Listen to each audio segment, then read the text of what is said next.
So what do I have here? This is a black and white reversal kit. You need something like this to go ahead and make black and white reversals. So I'm going to take this now and I'm going to take this to my lab. We're going to do the mixing tonight for this chemistry because you need to do it and let it settle before going ahead and developing.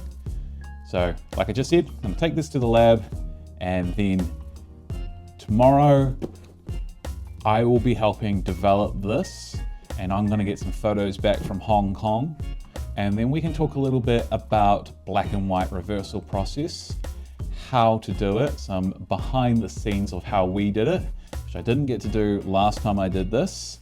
And yeah, let's go have some fun.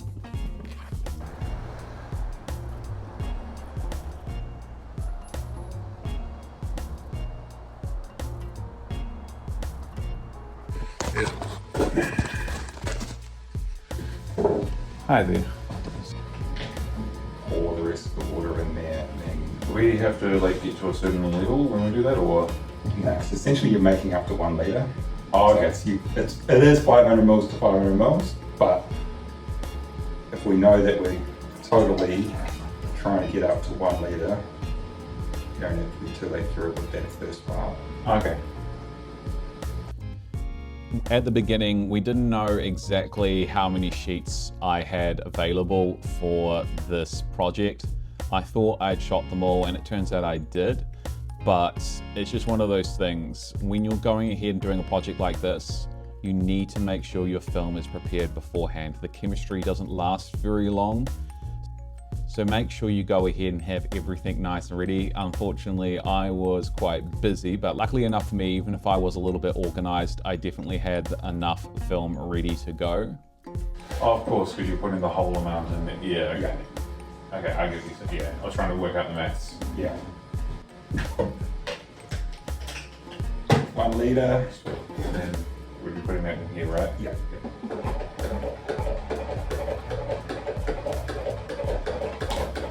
I'm assuming these both. So when you get the film, it's going to have a little dev chart like this. This dev chart is written in Italian, so it's a bit difficult / slightly frustrating to figure out, but not that difficult. Come on, anyone can do it. Basically, what you're going to need to do, as I said, was mix your chemistry, and so it's going to tell you exactly how much you need to mix. If everything is going to be 1 litre for the most part, it makes it pretty straightforward and simple. And then this is going to go ahead and tell you the exact quantity mixes.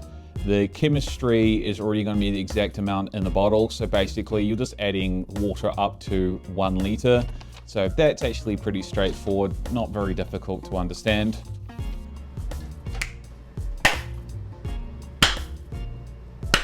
I do actually have a clapper. I use it occasionally. Sweet. I think they're all recording. Let me just double check. This is why like I never ever get a video done like when I want to get it done because it's just all the setup. All the setup. And also I didn't have the third one, so. We're gonna load, now I only have one that actually has the magnet on the bottom that attaches onto here.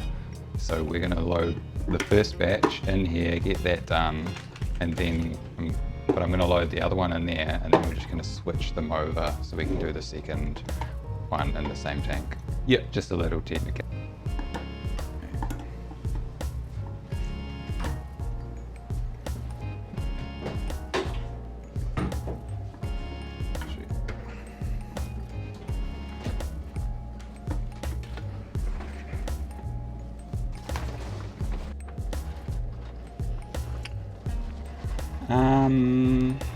Might only have had 8 in that pack. Then it must be 2 in the other one, and the film back with rubber bands on them. Just feeling around to see there's nothing else, nothing left in that bag. Yeah. There's nothing within the cardboard. Yeah. Then I probably had 10 in my head for a reason, and then the other 2 will be in the film back, the one with the rubber bands. Cool. But there also might be 2 in the film back that's inside the camera, which I'll just quickly go double check where the camera is. Yeah.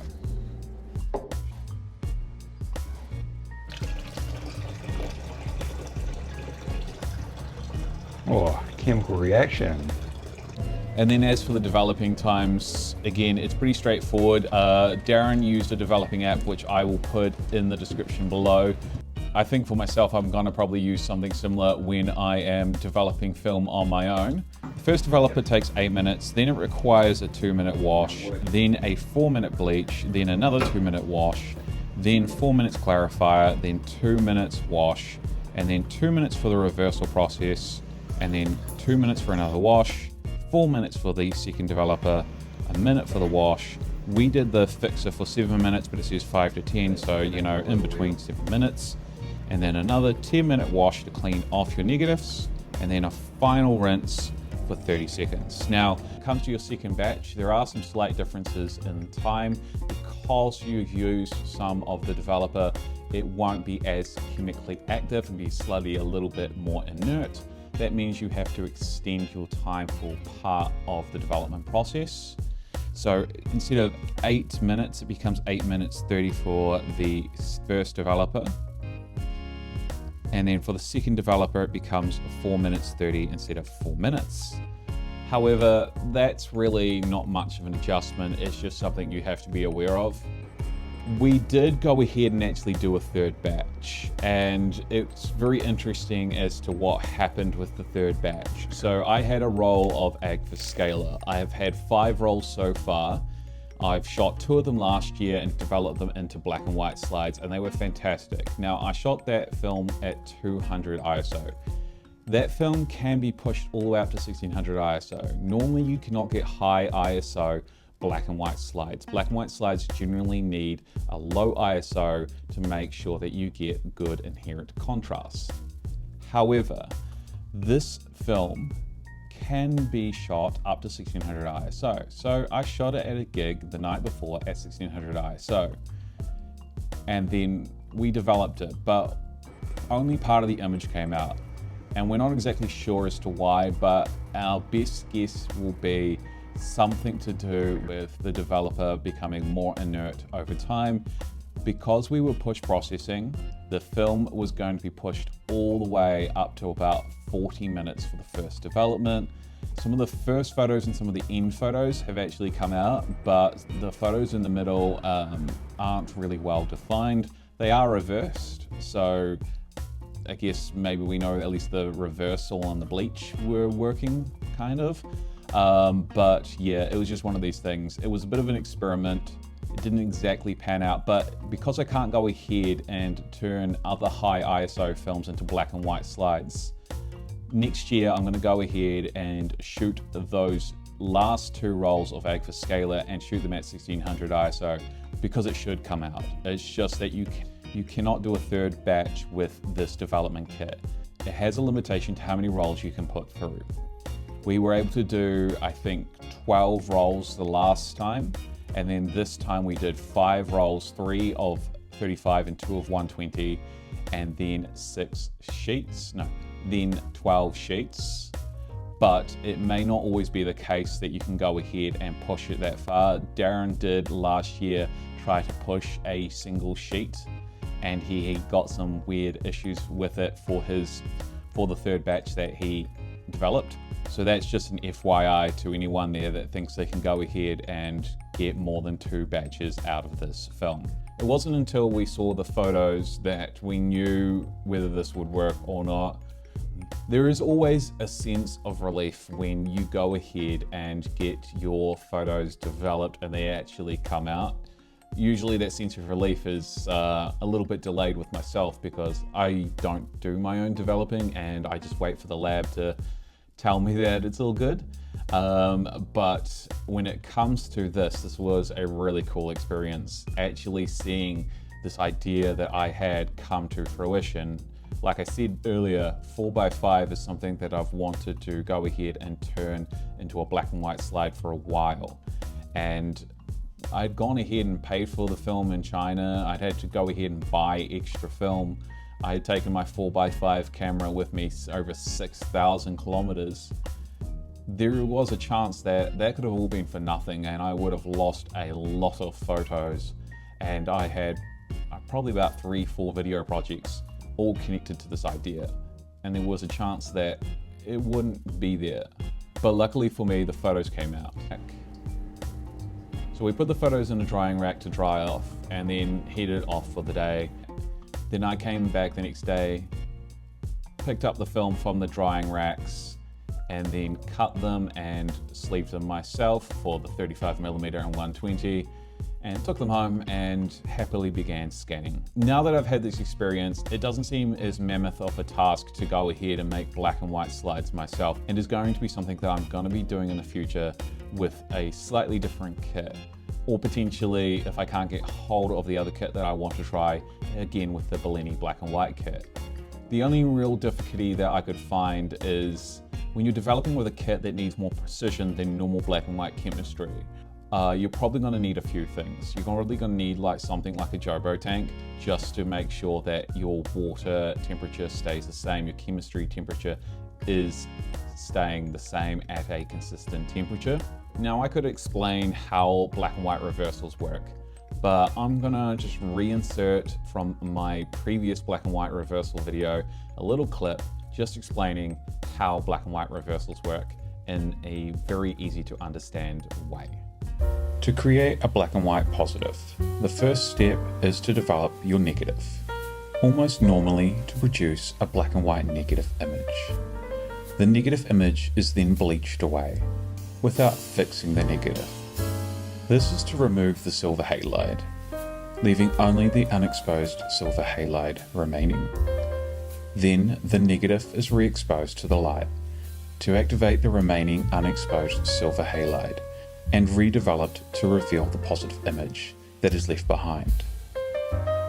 Parts that saw the most light in the camera will be the blackest in the negative stage, leaving the least black remaining for the positive stage. Parts that saw the least light in the camera will be the whitest in the negative stage, and consequently blackest in the positive stage. Technically, you can make reversals from nearly all black and white films, both current and expired. The issue is that most of the modern films come on a non-transparent base, which will ruin the contrast. The best films for reversal come on a clear plastic base, so that you can view them in perfect monochrome. Often on a datasheet, it will show you how effective it is for black and white slides.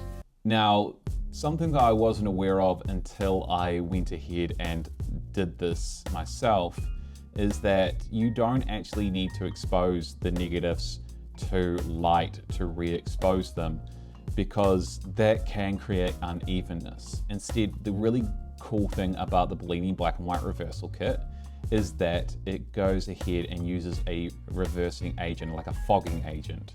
And that fogging agent does that where you don't have to go ahead and pull the film out to go and re-expose it to light. It does that chemically. That gives you a much safer option when trying to make sure that you keep all of your film to a standard. With this developing kit, the best way to get your usage out of it, because it doesn't last very long, is to do things in batches. Both this time and the previous time that we've used this kit, we've done things in 2 batches. This time I wanted to just do some 4x5 because seeing an image that large as a black and white slide, or even just as a slide in general, or even as a negative, is really cool. But I knew having a 4x5 slide would be a really, really cool thing that I have a really cool idea for a future project for, which I will tell you about at some point.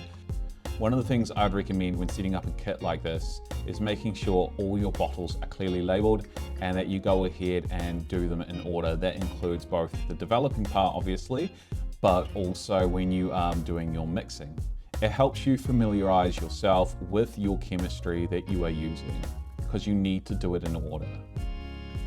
Now, Darren went ahead and did the first batch, was the 4x5, and just explained to me how to go ahead and develop this film stock, but also just answered my queries about developing in general.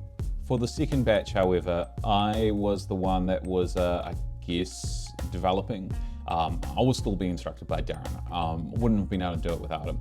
But yeah, I got to do the second batch, which was technically my first time ever developing film. So this is my chemistry, and it's now empty. It was a very, very fun journey to go ahead and develop my own slides. This was actually my first time developing any form of film, and doing black and white slides may have seemed like a massive challenge to take on, but a big thank you to Darren, who is one of the co-owners of the Splendid Wellington store, because he made this chemistry kit, which has got quite a few parts to it, very simple and straightforward. And kind of now I've got a little bit of a bug for developing, and maybe you're going to see a bit more of that on this channel.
Actually, sorry, I'm gonna see if it will allow. What's going on?